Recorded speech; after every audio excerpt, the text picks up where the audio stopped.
Hi guys, I'm Mike. And I'm Stephen. And this is F1 Fanatics.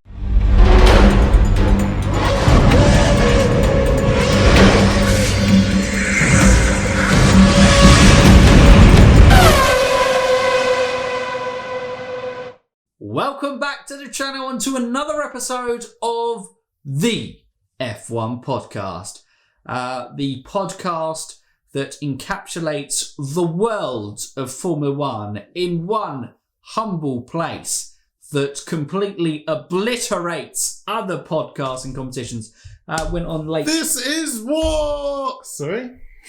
Okay. Yeah, well, I kind of did start war because the other week, I'll leave a link to the video in the description below. I went on to the Late Breaking channel. They've been starting a new series called Convince Us, and I went on the channel to convince people that there will never be a GOAT or greatest of all time in Formula One. You can have opinions on who your greatest of all time is and but there will never definitively be a GOAT because there are too many variables in there. So that was a good video, but I did also go onto their podcast when they asked me to promote us, and I said we have the F1 podcast. So yeah, brutal.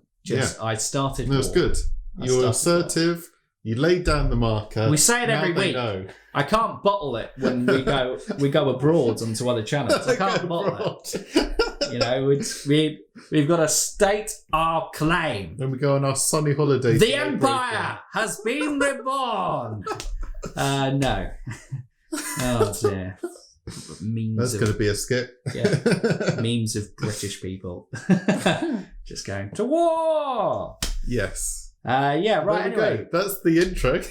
That's the intro. As always. As always, it's a little bit fun, a little bit interesting. But, we are here to round up the latest F1 news, and we've also returned, as always, to the Jonty question, which is very topical. And we obviously have... We'll leave you to the question to later on. Shall we start with the news? We'll start with the news! Shall we start? No, that's not. That's a Mercedes show. Shall we start with your favourite driver? That's Williams. It's Williams. It wasn't Alpine. Yes.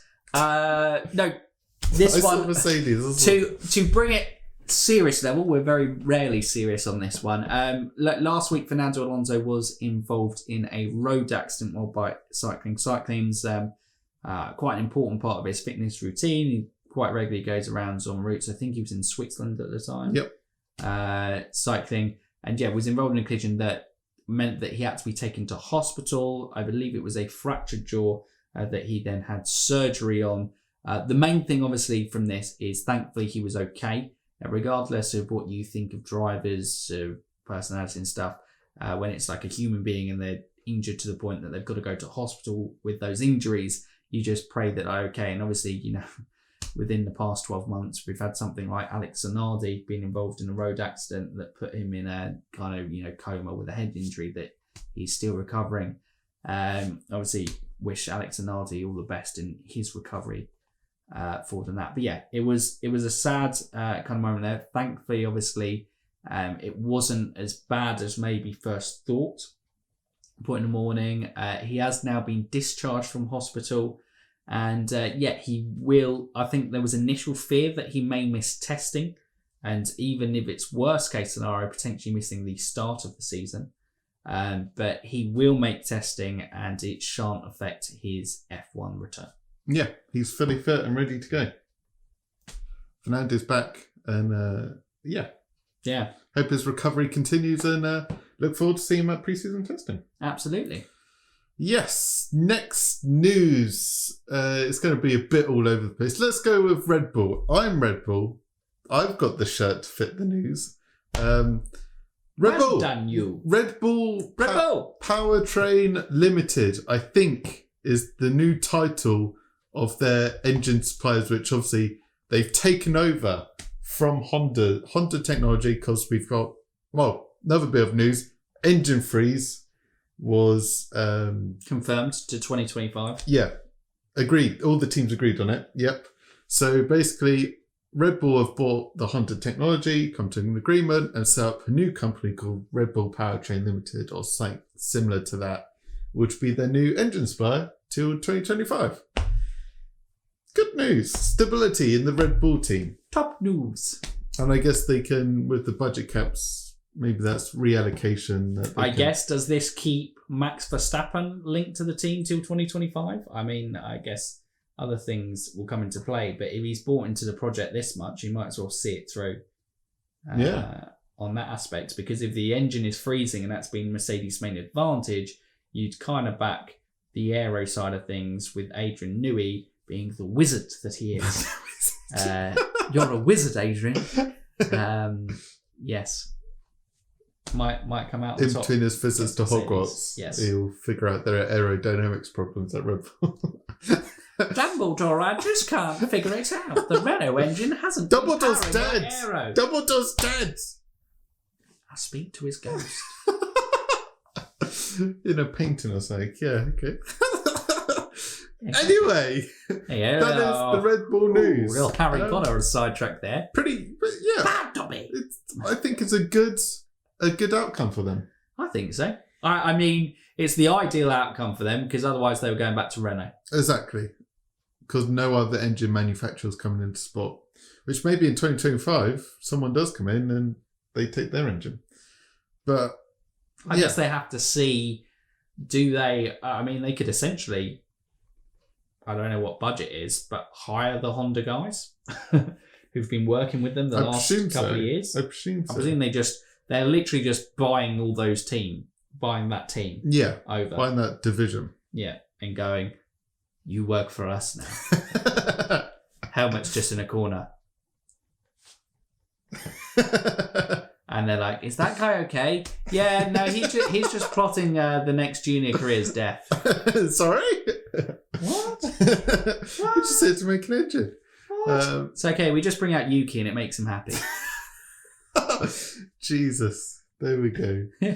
Yuki. Yeah, Yuki! But yeah, that is the Red Bull news. I think we should move swiftly on from the Hogwarts and junior career deaths plot line. Leave that to the side for the moment. Welcome to the F1 podcast, the totally serious F1 podcast that gives you well-rounded news in an incredibly informative way. Nice. Nice. What's the next news? Next news? Rose. I'll go through car launches, dates, and then we'll finish on McLaren on the news front. Because lots of more teams have announced since we last rounded up. I will just get them up because I don't know them off the top of my head. Also, you just had McLaren 2 days ago. We have AlphaTauri in 2 days' time, I believe. 19th, that's Friday, right? Friday. And then we have Alfa Romeo on the February 22nd. Ferrari team launch is February 26th. So they're not actually launching the car. That comes on March the 10th. And then Mercedes, we've already spoken about, was March 2nd. And Williams is March the 5th. So there's that data card on Williams, I'm relevant. And we're going to, where possible, we attempted on Monday, which went quite well, to do watch-alongs and live reactions to the car launches. So we'll basically go live when the car launch goes live, and we'll just watch along. Feel free to join us. Yes. You obviously have the car in the background and usually just our audio, because otherwise you will just be looking at our faces going, yes. What's going on? I mean, if you have two displays, you can look at our faces and the car. Oh, that's of both worlds. That's top tier level. Top tier level supporting. Or you could have on your laptop and on your phone. 2 screens. You don't even need 2 monitors. Top tier. Or 2 phones. Yes. If you have a secret business phone. Oh yeah, business phone. Personal phone. Mafia phone. Wow. So on to the McLaren launch, which just happened, and we obviously did launch, watch along, reaction, and general thoughts was a bit meh.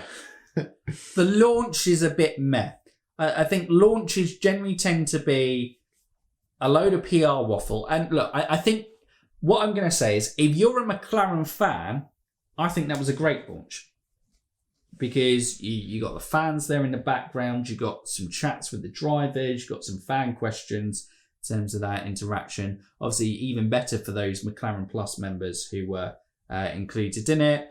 The music thing's a bit weird, PR-wise. That's just a bit odd, isn't it? A bit odd is one way to say it, yeah. Yeah, obviously we were actually, because of how we were figuring out Discord chat and stream and stuff like that, we weren't actually listening to it, which maybe was probably a good thing. I have heard the rap lyrics of Daniel Ricciardo's since then, and it leaves much to be desired.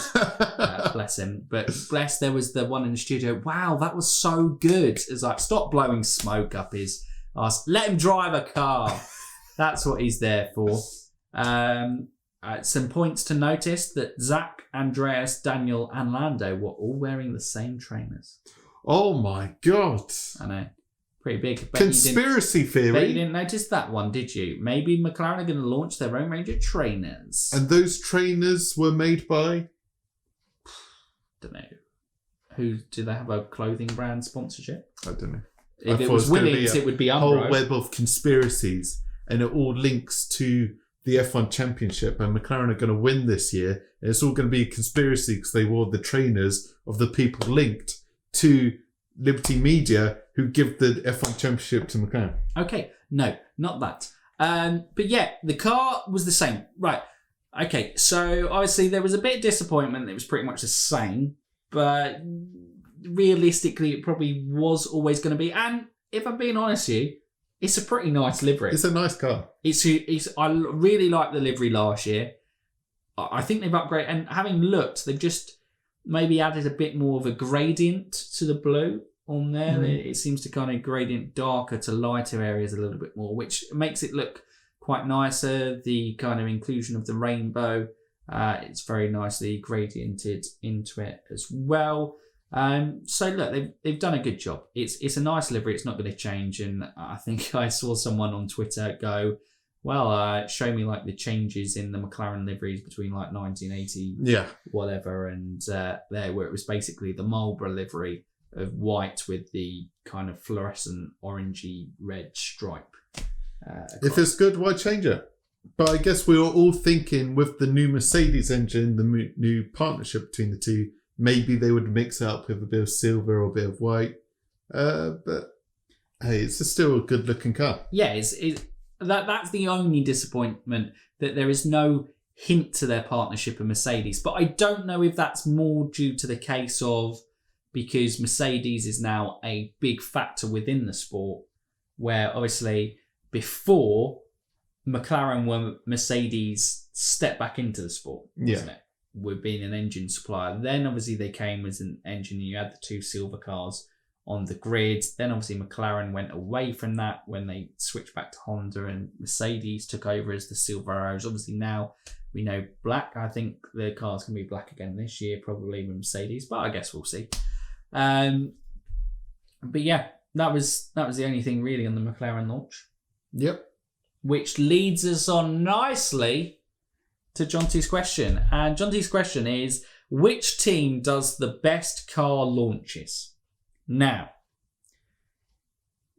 I'll be honest with you, we haven't really... I've watched more car launches than Stephen. Yeah. Yeah, you're just a bit like, let's get to testing. Show me the car, I'm done. Yeah. That's essentially it. And, you know, when we watch the live reactions, it is more us probably doing a satirical take of, there will be serious reactions to the launches where us will literally be like, what's going on? I think at one point I was miming a question that Daniel Ricciardo was going, "Hi Daniel, I love you. How many points are you going to beat Lando Norris by this season?" And it cut to Lando looking rather awkward and smiling. So it actually worked quite well for once. But yeah, essentially that will be it. But the car launches themselves, I feel like I have to go Ferrari on this one, just because for a car launch, especially of old, I think early 2000s were kind of peak car launches where there was just these elaborate over-the-top massive events. The actual very cool one for McLaren was 2007, where they went to Valencia and had Fernando Alonso roaring around the streets of Valencia in his new McLaren. So obviously announcing the fact that they got the world champion, and on that basis, that was cool. But Ferrari are just over the top by nature. And I feel like that's what you have to do with car launches. You have to kind of go all in. You can't... McLaren's is kind of a nice one. I think for the majority of that would be, if you're a McLaren fan, you can join this stream, and then it should have been just a car reveal stream for everybody else in that basis. But I guess by opening up to everyone, they are also trying to encourage non-McLaren fans to become McLaren fans. Yes. So I get that on that aspect. But Ferrari... quintessentially Italian. And you just have to... The best example is just looking at the past 2 Ferrari reveals. Like the 1000th Grand Prix, every some weird dancing stuff in like a... What do you mean weird? It was art. It was weird. Doing some weird dance around the 1000th Grand Prix. Brought it Special to my Mugello. It was... No from that. I believe last year's reveal, they were in a theatre where they sent out like formal invites to people in terms of there, and they had like some classical music being played, and then suddenly it was out, so it was curtains. You had Matteo Binotto speaking in Italian. Everyone was booing. They're Italian. No, they weren't. Started throwing stuff at the stage. But I think it was it was another Max Ferrari, wasn't it, in terms of but yeah. And this year we not only get 1 but we get 2. Exactly. So by this very nature, Ferrari just top it because they get car reveals. They're something not to be taken serious, and it's something to waste an extortionate amount of money on and just be over the top that leaves people going, what the hell did I just watch? I mean, AlphaTauri kind of got it last year with their launch of their fashion brand, and Franz Tost was looking very weird. And one of my favourite things from car launches is the classic photo of the drivers at some point, although I don't think we got it from the McLaren launch, which is disappointing, of sitting on the corner of a wheel, one of the wheels, and having that photo shoot of just like going, it's my new car. Yeah. No, we didn't get that from McLaren at all. I drive this. No, we had them looking at, going, oh, wow. Yes. It's a Formula 1 car. That was my favourite bit. They were just clearly directed to go, wow. Just, you had Daniel Ricciardo going, looking all up and down the car. Lando going, well, yes, no, this looks like the car I drove last year. No, it's got a bit thinner at the back, Lando. Oh, yeah. It's orange. Bye-bye.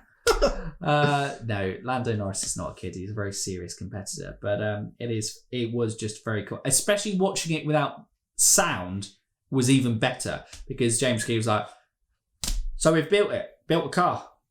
Yep. Built a car, there you go. And Daniel's like, I've seen one of these before. This looks different to the Renault drove before. It's papaya. Yeah, I correct, Daniel. Observant. Well done. But yeah, basically, that is car reveals. There's something to be not taken seriously, to be laughed at a little bit in some aspects.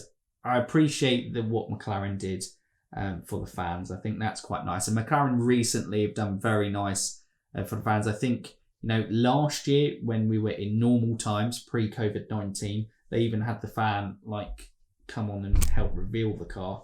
And he also got to have a pre-look of the car before the launch. So they do very cool things and invite people to have a tour of the technology centre. The people this year got a virtual tour. I think they're the best team for the fans. Yes. But yeah, outside that, Ferrari do the best car reveals because they just spend an extortionate amount of money and create just weird and bizarre things. And that's what makes them the best. Exactly. But that's it probably for the F1 podcast today. Round up, news, car reveals. We're getting into that stuff. Wait. Whoa, don't go. Do we even give any airtime to sprint races? We don't like them. And that's the podcast. Sprint races, basically last Thursday when they agreed the engine freeze, they also agreed not to throw out the idea of sprint races. So we could see, I think, 4 this year, depending on now and the start of the season. That's kind of the news. We're not keen on them. Why change a successful formula? And with people...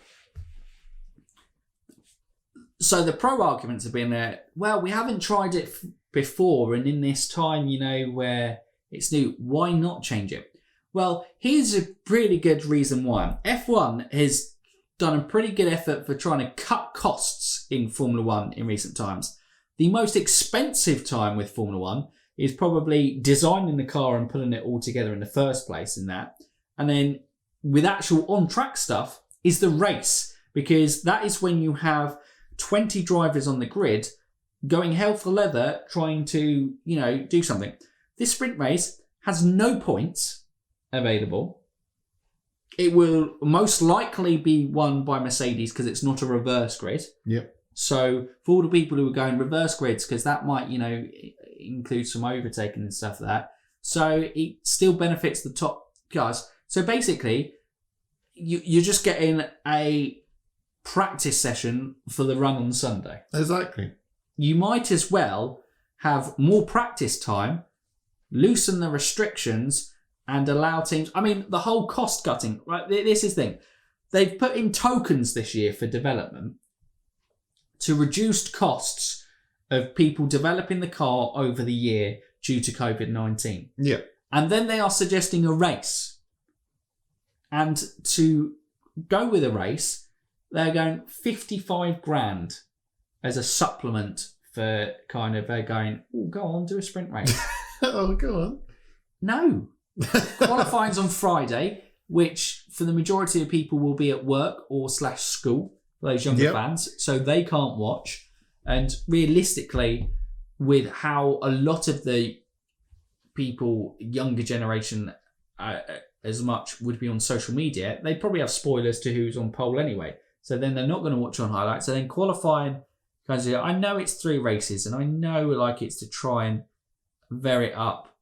But if it ain't broke, don't fix it. Because it's already fixed. It's there. You have a qualifying format. The quickest people win. The only reason qualifying wasn't great last year is because you could pretty much turn up and it would be Lewis Hamilton or Valtteri Bottas on pole. And there obviously were the odd occasions where that didn't work out. But, you pretty much did that. The previous season, the qualifying sessions during the 2019 season, I thought were fantastic. Because you had Leclerc, you had Vettel, you had Hamilton, Bottas, Verstappen, 5 drivers, all who could capably get pole position. Yeah. Which was superb. And that's what it usually does. And with 22 coming in, the whole point of these changing regulations is to stop things like this. So why just have random sprint races in what is already going to be a heavily over-raced season with 23 races? That's our thoughts. There we go. Races. There's the quick take.